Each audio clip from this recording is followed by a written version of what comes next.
அதற்கு கிருஷ்ணர் சொல்றாரு, போர்ல உன்னோட பிறந்தவங்க, உற்றார், உறவினர், பிள்ளைகள் எல்லாமே செத்துட்டாங்க. நீங்க 5 பேரும் யாரும் இல்லாம இப்ப நடைப்பிணமா வாழ்ந்துட்டு இருக்கீங்க.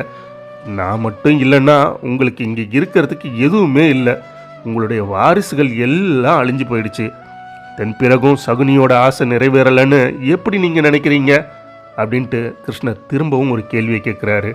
பின்பு பாண்டவர்களால் இதற்கு பதில் கூறவே முடியல. எல்லாரும் தனகுனிஞ்சு நிற்கிறாங்க. இருந்தாலும் அர்ஜுனனுக்கு ஒரு சந்தேகம் தெரியல. அப்படி பார்த்தா சகுனியோட லட்சியம் எங்களை அழிப்பதை விட துரியோதனனுக்கு வெற்றி தேடி தருவதில் தானே இருந்தது. ஆனால் அதுதான் நிறைவேறவே இல்லையே. கௌரவர்கள் எல்லாம் அழிஞ்சு போய்விட்டார்களே, பிறகு எப்படி அவருக்கு முதல் மரியாதை செய்வதுன்னு திரும்பவும் வாக்குவாதம் செய்ய ஆரம்பித்தார். இதை கேட்ட கிருஷ்ணர் அமைதியாக இருக்காரு. அர்ஜுனா, எதை நினைச்சு சகுனி தன்னோட வாழ்க்கையை ஆரம்பித்தானோ அதை அவன் செஞ்சு முடிச்சிட்டான்.